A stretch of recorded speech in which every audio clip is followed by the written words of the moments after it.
Nós temos aqui duas perguntas em uma. O que Jesus quis dizer quando falou: ninguém vai ao Pai a não ser por mim? E o que o Espiritismo diz sobre a intercessão de santo? Existe o auxílio dos santos? Bom, em relação à primeira pergunta, a afirmativa de Jesus: ninguém vem ao Pai a não ser por mim. Allan Kardec, na questão 625 de O Livro dos Espíritos, ele questionou as entidades venerandas qual era o modelo e guia que Deus tinha oferecido ao homem para servir-lhe de norteio. E os imortais responderam de forma categórica: Jesus. Porque Jesus é a expressão da mensagem divina aqui na Terra. Ele veio nos trazer o amor por meio das suas palavras, mas principalmente pelas suas atitudes, e por isso se tornou o mestre por excelência. Mas nós não podemos nos fechar dentro da questão, porque nem toda a humanidade é cristã. Nem todos que vivem aqui na Terra seguem as propostas trazidas por Jesus. Aliás, a primeira e grande religião do mundo é o hinduísmo, que tem as suas origens na Índia. Então, isso significa que os nossos irmãos indianos, eles não alcançarão a libertação e a sua iluminação interior? É porque todos esses mestres que passaram pela Terra, Krishna, Buda, Maomé, Moisés, Jesus e tantos outros, eles vieram trazer a mesma proposta, somente que falou de formas diferentes. Jesus não nos trouxe uma religião, Jesus nos trouxe uma filosofia de vida, uma proposta de nós podermos trabalhar no nosso burilamento interior. Isso significa que a religião, ela não salva ninguém. O que nos liberta são as nossas atitudes. Não é importante a religião que temos, é importante o que fazemos da religião que possuímos. Dessa forma, qualquer pessoa, estando inserida ou não numa religião, ela conseguirá fazer o trabalho do burilamento interior se ela fizer o seu autoconhecimento, ela se propor a ser uma pessoa melhor. Jesus, ele é o nosso governador espiritual. É o ser mais puro que esteve aqui na Terra. Mas a sua proposta ela foi deturpada no transcorrer da história, quando os homens puderam criar religiões para poder atender aos seus próprios interesses. No século IV surgirá a doutrina católica com Constantino. No século XVI vai surgir o protestantismo com Martinho Lutero, que foram pessoas que tentaram colaborar para que a mensagem cristã pudesse ser levada, mas os homens envolvidos pelo poder, pela riqueza, acabaram por enveredar por caminhos menos felizes. Daí nós vamos perceber que o processo de identificação da criatura humana com a religião, ela vai se dar para cada um de nós em um momento, com uma determinada religião, de acordo com o nosso grau evolutivo, de acordo com as respostas que a religião nos traz. Porque a melhor religião é aquela que nos traz respostas. Se a criatura encontra-se no catolicismo, e o catolicismo lhe trouxe os direcionamentos que ela necessitava, e ela se iluminou, para ela é a melhor religião. Como para nós que estamos aqui, o espiritismo é a melhor religião, que nos respondeu aquilo que nós necessitávamos fazer. Em relação a outra questão, que o espiritismo diz sobre a intercessão dos santos, e se eles realmente auxiliam, sem dúvida que sim. Porque os santos o que são? São os espíritos que alcançaram a evolução espiritual. São homens e mulheres que viveram aqui na Terra e que desenvolveram as suas potencialidades. Jesus, ele nos havia dito: vós sois deuses, poderei fazer tudo o que eu faço e muito mais. Os santos da Igreja Católica são estes espíritos que, no transcorrer das suas vidas, puderam trabalhar de tal forma que compreenderam a necessidade de auxiliar a todos nós que estamos encarnados aqui na Terra. E sendo rogados através das orações, no seio católico se faz novenas, se faz aqueles petitórios durante as missas, tudo isso é louvável quando se faz com fé, e a misericórdia divina se apresenta por meio desses trabalhadores que estão por toda parte. Estes santos, estes espíritos, de acordo com a necessidade do aprendizado daquele que está solicitando, vai trabalhar os recursos para auxiliar ou não. Maria João de Deus, a mãe de Chico Xavier, no livro Cartas de uma Morta, ela nos fala sobre isso, o poder da oração. Quando nós oramos e direcionamos o nosso pensamento a um espírito, nós espíritas não oramos para Bezerra de Menezes, para Sheila, para André Luiz, para Emmanuel. Então, os católicos vão orar para Santo Antônio, para São Francisco, para Santa Teresa d'Ávila e outros, de acordo com a sua fé, de acordo com aquele ser que tem identificação. Então, de certa forma, todos estamos interligados neste processo de auxílio do mais alto, que vem com a misericórdia divina em favor de todos nós.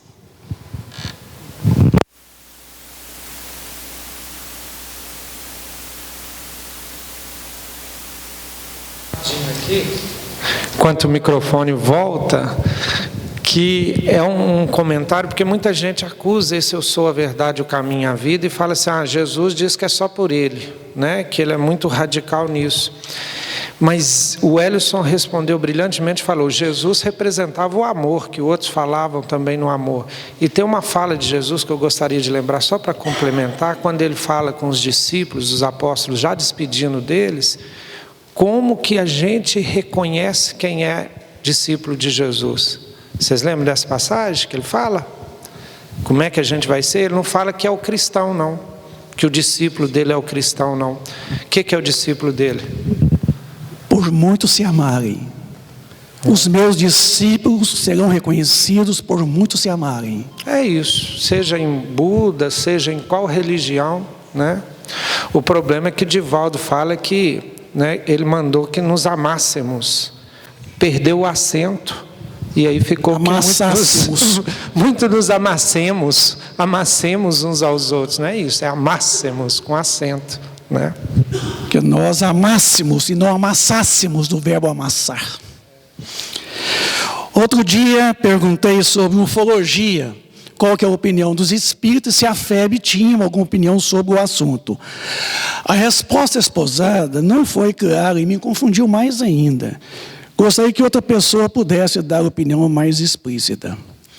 A questão é o seguinte, a questão da ufologia não é uma ciência, é uma disciplina científica. E sendo uma disciplina científica, ela carece ainda de muitas comprovações. A ufologia é uma sigla que foi criada na década de 50 pelos americanos para designar objetos voadores não identificados. Na década de 50, o governo americano ele financiou um projeto chamado Livro Azul. Esse projeto tinha a finalidade de estudar e pesquisar sobre a vida extraterrena e sobre todos os objetos voadores não identificados. Com isso, a pesquisa ficou tão dimensional que o mundo inteiro tomou conhecimento dessa pesquisa. Existem fatos sobre a questão, mas há muitas questões por aí que, na verdade, carecem de quê? De comprovações. Então, há muito miticismo em cima da ufologia. No livro Os Janelas do Meio, de Fernando Orne, Chico Xavier recebeu do Fernando Orne o seguinte, que perguntou se havia vida fora da Terra e se havia os extraterrenos.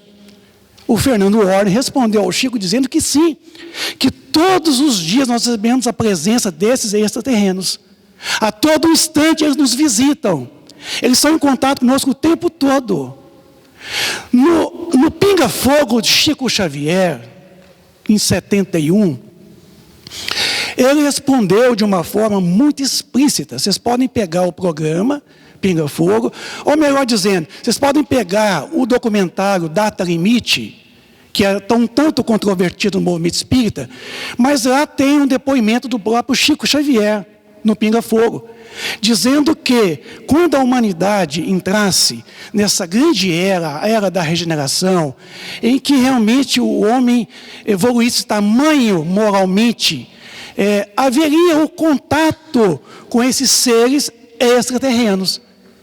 Porque o homem estaria tendo condições morais, intelectuais, para fazer contatos com outras civilizações muito mais adiantadas, intelectualmente e moralmente. Então, lá no Pinga Fogo, o Chico mesmo coloca que nós vamos ter essa grande oportunidade de fazermos esse contato extraterreno com esses seres de outras dimensões e que não passa sequer de seres na dimensão espiritual. Quando se cogita a ideia que não há vida no planeta Terra, gente, há vida em todos os planetas. Por mais que seja inóspito o planeta, lá a vida existe. Porque a vida não é somente a vida orgânica. Há vida em toda parte. Há vida nas estrelas, em todos os sóis, há vida em todos os planetas, há vida em toda parte. Não há vida pelo qual a gente concebe. Então, esse momento, certamente, ele vai chegar. Esse momento, num contato com esses seres, certamente vai ficar mais ostensivo, quando tivermos realmente a condição moral e intelectual para fazermos esse contato ostensivo com essas civilizações que vivem em outros mundos, e esses outros mundos em outros planetas, certamente. Então, o Chico deixa muito claro que nós teremos a felicidade e o prazer de fazer esse contato com esses seres de outras, até de outras galáxias, digamos assim. Então, aguardemos o porvir. Certamente, este nos trará esse momento em que nós vamos defrontar de um contato mais ostensivo, porque todos os dias eles nos visitam. A todo instante ele está no nosso meio. O mundo espiritual, os espíritos, eles estão entre nós. Então, certamente, esses também seriam extraterrenos, não é? Esses seres extracorpóreos, que se manifestam através do fenômeno da mediunidade, através dos médiuns, e poderão certamente, através da chamada transcomunicação instrumental, que ainda é uma coisa que está em desenvolvimento, e há muito questionamento a respeito disso. Não podemos tomar tudo como verdade, mas o fato existe, né? O fato é incontestável, né? Mas, aliás, desculpa, o fenômeno é incontestável, mas os fatos devem ser contestados. Porque nem tudo que se cogita por aí é verdade. Há muito misticismo em cima da questão da ufologia, da transcomunicação instrumental. Há muitas indagações. E as respostas nem sempre são as melhores, são as mais corretas. A doutrina espírita, ela tem uma posição, sim, com relação a esses seres do mundo espiritual. A FEB, Federação Espírita Brasileira, pelo meu conhecimento que eu tenho, ela não se posiciona em relação à ufologia, em momento algum, tá? Porque ainda é uma questão ainda a ser comprovada. E se não tem comprovações exatas, é melhor deixar parado do que ficar tentando criar um alarido, digamos, criar realmente essa polêmica no movimento espírita, de coisas que não têm comprovações exatas. Então, a FEB não tem posição ainda sobre o assunto.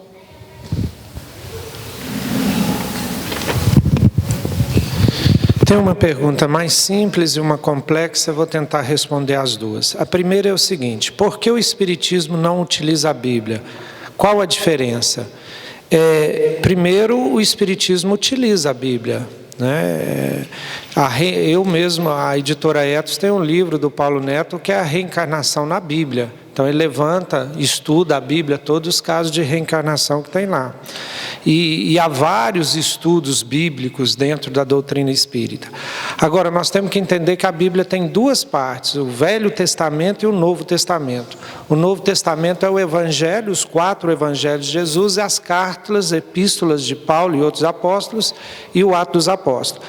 E o Espiritismo usa mais o Novo Testamento, principalmente os Evangelhos, porque Jesus resume, faz uma síntese de tudo que estava antes dele. E a parte do Antigo Testamento é muita história da cultura daquele povo. Muita coisa lá não é lei divina, não é alguma coisa assim transcendente, igual os 10 mandamentos. Os 10 mandamentos são válidos até hoje. Muita coisa lá não tem mais validade. Então o Espiritismo concentra o seu estudo, né, a sua doutrina em cima das palavras de Jesus, porque o Ellerson já falou hoje sobre a importância do Jesus para o Espiritismo. Agora essa é mais complexa. Boa noite. Andei conversando com um pai de santo sobre a encarnação. Ele disse para mim que não existe pessoas velhas morrer e voltar na terra, e que isso não existe, que só volta a encarnar crianças. Eu fiquei muito triste, pensando que como que fica isso? Principalmente se eu for velho, né? Aí eu não reencarno mais, e aí? Igual eu estou sem chance já, eu passei. Mas uma das grandes revoluções, talvez a maior que Kardec descobriu, foi logo no começo, ele começou a avaliar a evolução dos espíritos. E a primeira coisa que ele descobriu é que não podia se confiar em todos os espíritos, só pelo fato de ser espírito. Ele descobriu que do lado de lá, que foi o mundo que ele foi descobrindo, tem gente boa, tem gente ruim, tem gente igual eu, tem gente igual o Ellerson, tem tudo lá, porque a gente desencarna e vai para o lado de lá e vira espírito. Então, há um grau de evolução dos espíritos. E Kardec, no livro dos Médiuns, ensina, inclusive, pela linguagem e principalmente pelo conteúdo, descobrir se a gente está falando com um espírito superior ou com um espírito inferior. Então, ele fala de um tipo de espírito lá muito interessante, que é o pseudo-sábio, que é aquele que fala sobre tudo. Você pergunta a ele sobre qualquer coisa e ele fala. Mas você, quando vai fazer uma pesquisa, desmonta, porque ele acha que sabe e não sabe nada. É igual a gente aqui que fala sobre tudo e a gente não tem conhecimento. Então, na doutrina espírita, a gente não acredita em todo espírito só por ele ser espírito e estar falando através de um médium. Nós temos o bom senso para nos orientar. Nós temos as orientações de Allan Kardec da codificação. Já em outros ramos, em outras religiões, se ouve muitos espíritos, por ele ser tido como uma autoridade, né? Um preto velho, alguém assim muito superior, e acata tudo o que ele vai dizer como se fosse verdade absoluta. Mas a gente tem que tomar cuidado, que ele é simplesmente um espírito, ele pode não estar sabendo do que ele está falando.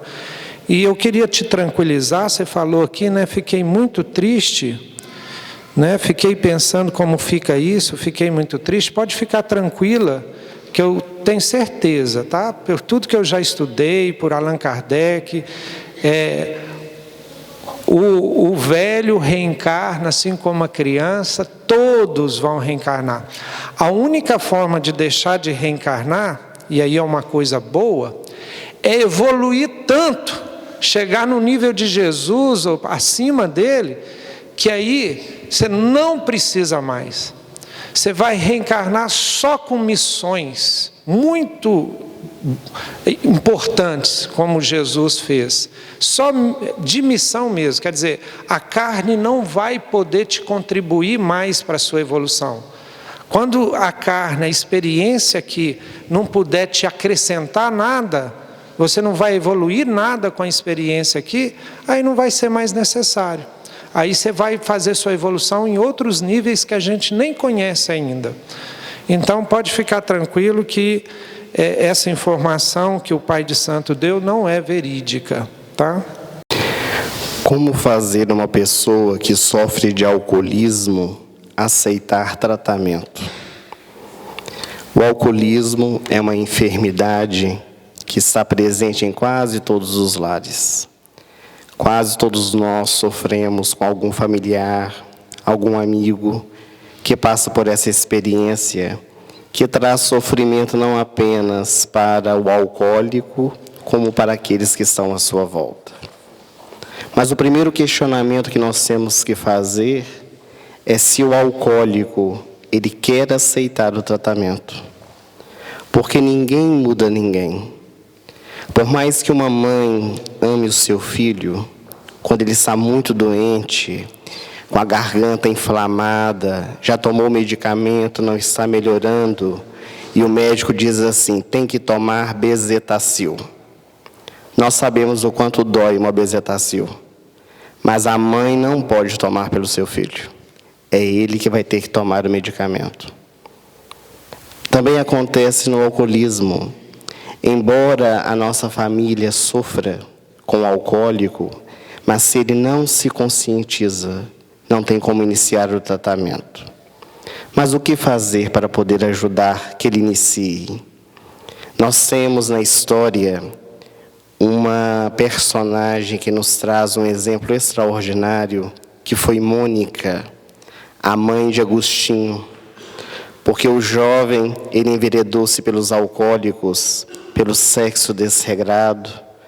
Ela católica, embora conversasse com o filho, ele não a escutava. Ela sofria vendo Agostinho chafurdar-se na lama. E durante 30 anos consecutivos, ela orou por ele. A única coisa que ela podia fazer era orar por seu filho. Até que ele resolveu sair de Tagaste, na África, o local onde havia nascido, e ir para Milão, na Itália. E a sua mãe, já velha, resolveu acompanhá-lo. E foi ali na grande catedral de Milão, quando ela escutou pela primeira vez Ambrósio, que era um grande divulgador do Evangelho, ela convidou o seu filho para ir à igreja. E pela primeira vez ele escutou aquele homem falando do Evangelho como ninguém falava naqueles dias, e pôde tocar o seu coração e transformar a sua vida.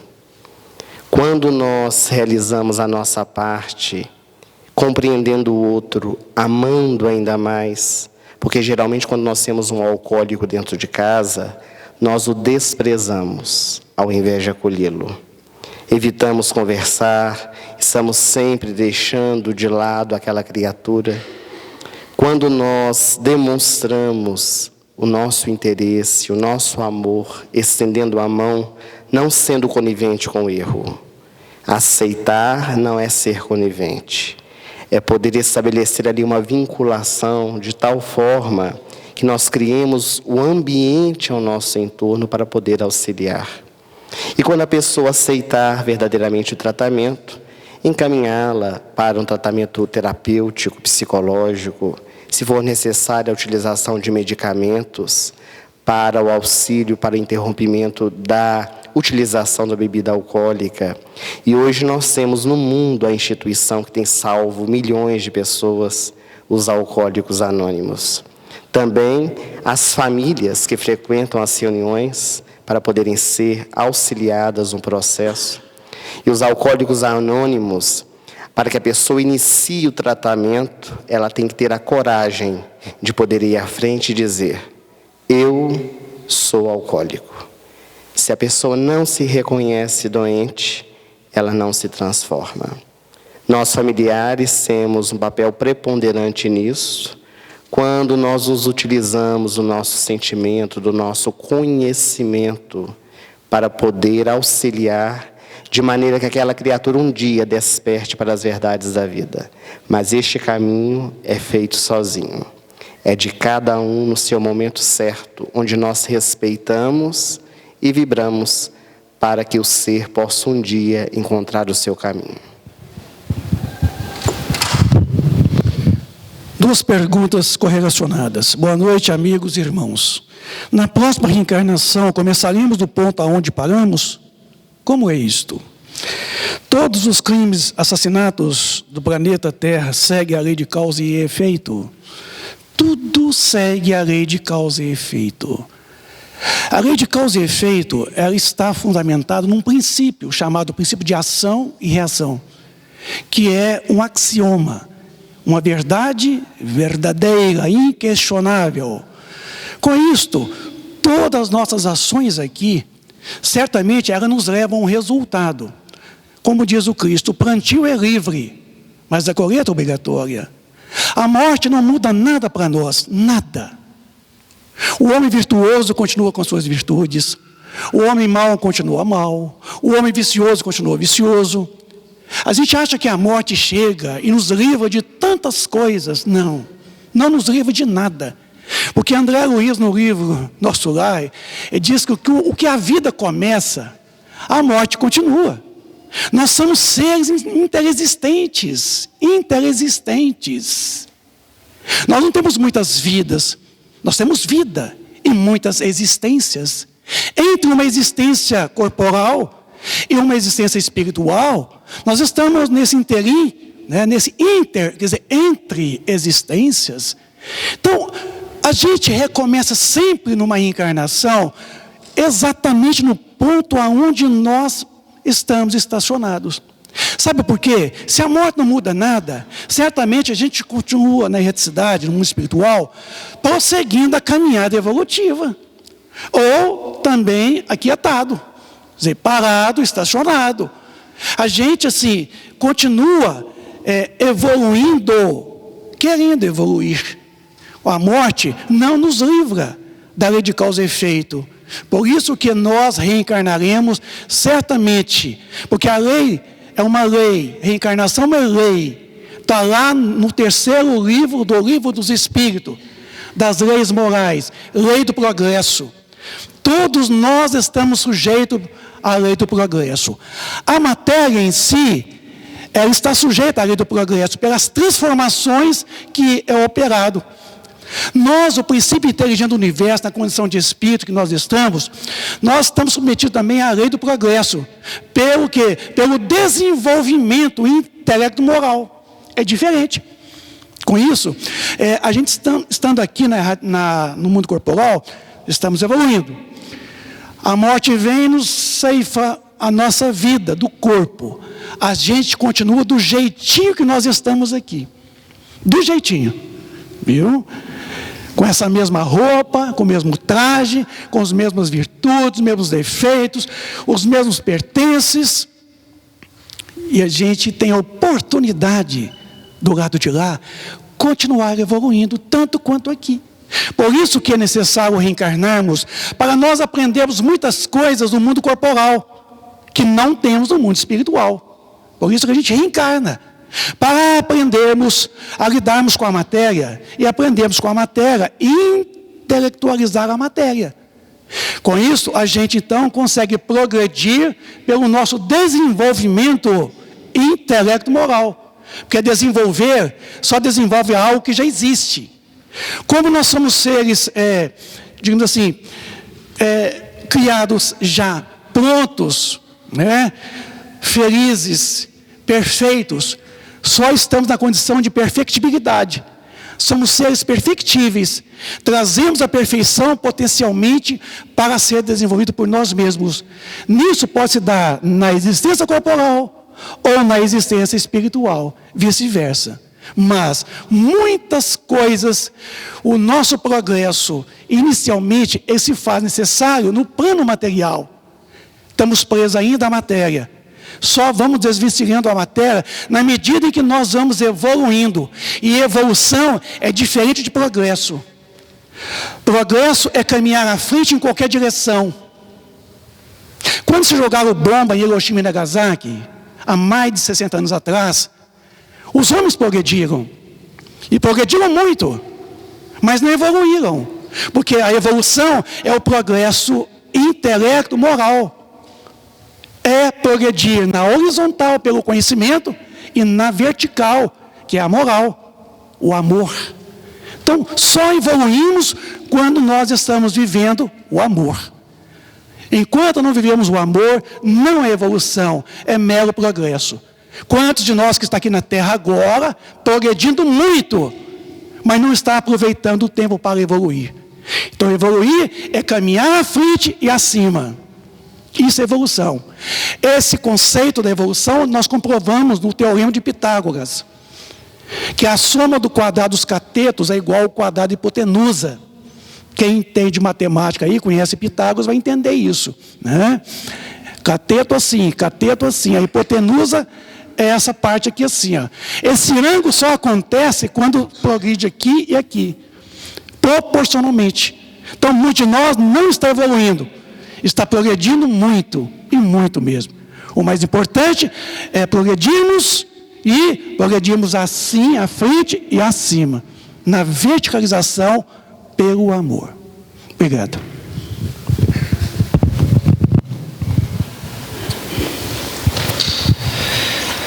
Minha mãe morreu há 5 meses e eu não consigo deixar a lembrança.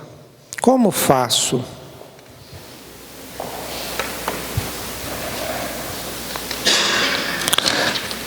Eu não sei. Mas por que deixar a lembrança?